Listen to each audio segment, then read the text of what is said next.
Salut à tous, on se retrouve aujourd'hui pour l'épisode 9 de Star Wars Passion, consacré à la marine impériale dans l'univers officiel de Star Wars.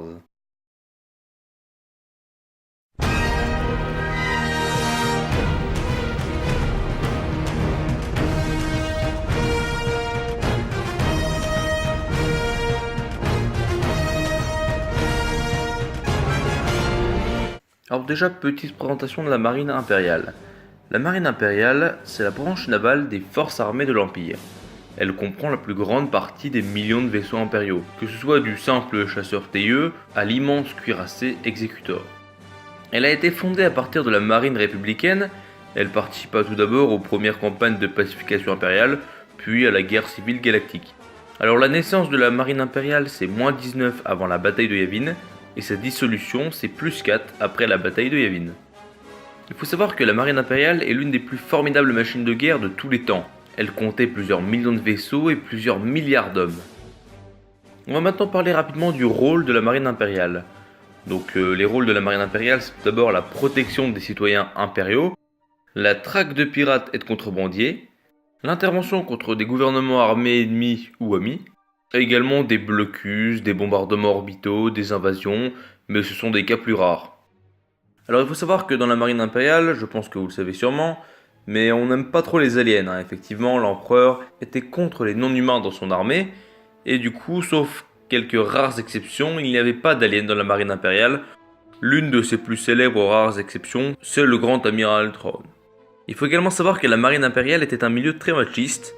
Beaucoup de femmes qui étaient dans la marine impériale ne purent pas accéder à des postes élevés, tout simplement parce qu'elles étaient considérées comme inférieures puisqu'elles étaient des femmes. On va maintenant parler rapidement de l'histoire de la marine impériale. Alors après la guerre des clones, les navires de la République ont été récupérés par la marine impériale, et de nouveaux modèles ont été fabriqués. Il y a eu la création d'un nouveau grade, celui de grand amiral. Il y en avait 13, 12 connus et un grand amiral secret, le grand amiral Thrawn. C'est les sociétés Cedar Fleet System et les chantiers navals de Kuat qui produisirent les destroyers de classe impériale 1, donc les vaisseaux de l'Empire les plus connus. Il faut savoir qu'aux heures les plus glorieuses de l'Empire, il y avait environ 25 000 destroyers. De quoi réduire la moitié de la galaxie en cendres. Au début, la marine impériale menait une guerre contre les nombreuses cellules séparatistes qui étaient encore en fonctionnement. Puis il y eut la guerre civile galactique contre l'Alliance rebelle. C'est d'ailleurs pendant la guerre civile contre l'Alliance rebelle qu'il y eut la création d'un nouveau grade, celui de Grand Moff, et vous n'êtes sûrement pas sans savoir que celui qui obtint ce grade était le Grand Moff Tarkin. Il faut savoir qu'après la mort de l'empereur, il y eut une débâcle de la marine impériale. Chaque Moff ou amiral tenta de réunir le plus de forces possible pour se protéger. La marine impériale se sépara donc en plein de petites armées. Afin de réunir ce qui restait de la marine impériale, un mystérieux amiral du nom de Gallius Rax organisa une réunion entre les derniers leaders impériaux pour prévoir la suite. Mais en réalité, Rax avait prévu cette réunion pour se débarrasser de ses rivaux, en informant la Nouvelle République de leur présence sur Akiva.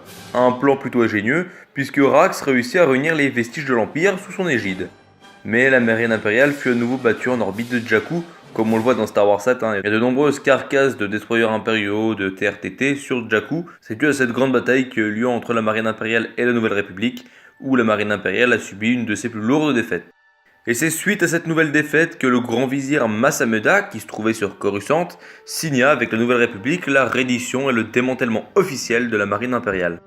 Mais certains officiers, comme Brendol Hux, n'acceptèrent pas cette issue et partirent en exil avec quelques vaisseaux dans les régions inconnues. On va maintenant parler un petit peu de l'organisation et tout d'abord du commandement de la marine impériale. Pour ce qui est du commandement, bien tout au sommet on trouve l'empereur. Il donnait ses ordres à ses amiraux qui commandaient les capitaines de destroyers. A savoir que l'empereur aimait entretenir une certaine rivalité entre ses officiers supérieurs. Il y avait des conflits entre les amiraux et les MOF par exemple. Il faut également savoir que sur chaque destroyer, il y avait un agent du Bureau de la Sécurité Impériale, du BSI, qui était en uniforme blanche. Il surveillait les agissements de tout le personnel et servait donc de contre-pouvoir à l'officier supérieur. Pour la petite anecdote, vous avez sûrement remarqué que dans Star Wars, le rang des officiers est identifiable à leur plaque colorée sur le côté gauche de l'uniforme. Je vais d'ailleurs rapidement vous citer les grades connus de la marine impériale dans l'univers officiel.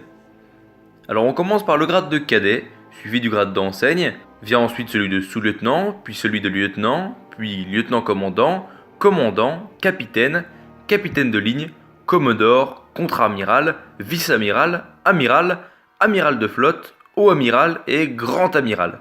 Et oui, il y a quand même un paquet de grades dans la marine impériale. Je vais maintenant vous donner quelques petites anecdotes sur le personnel de la marine impériale.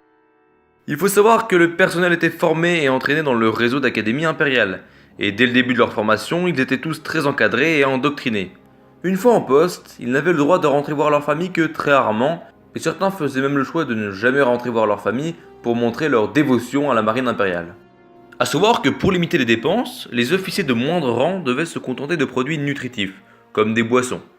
Les officiers supérieurs avaient quant à eux droit à des mets solides et exotiques. Comme vous vous en doutez sûrement, toute forme de jeu était formellement interdite, et les sanctions pouvaient s'avérer lourdes pour les contrevenants. Et pour finir, il faut savoir que chaque individu avait sa spécialisation dans la marine impériale, mais parfois on attendait que certains puissent aller plus loin que leur prérogative principale. Pour vous donner un exemple, les pilotes de chasseurs TIE devaient être en mesure d'assurer les réparations minimum de leurs chasseurs, en plus de savoir le piloter, bien évidemment. Donc voilà, cette vidéo sur la marine impériale dans l'univers officiel de Star Wars est maintenant terminée.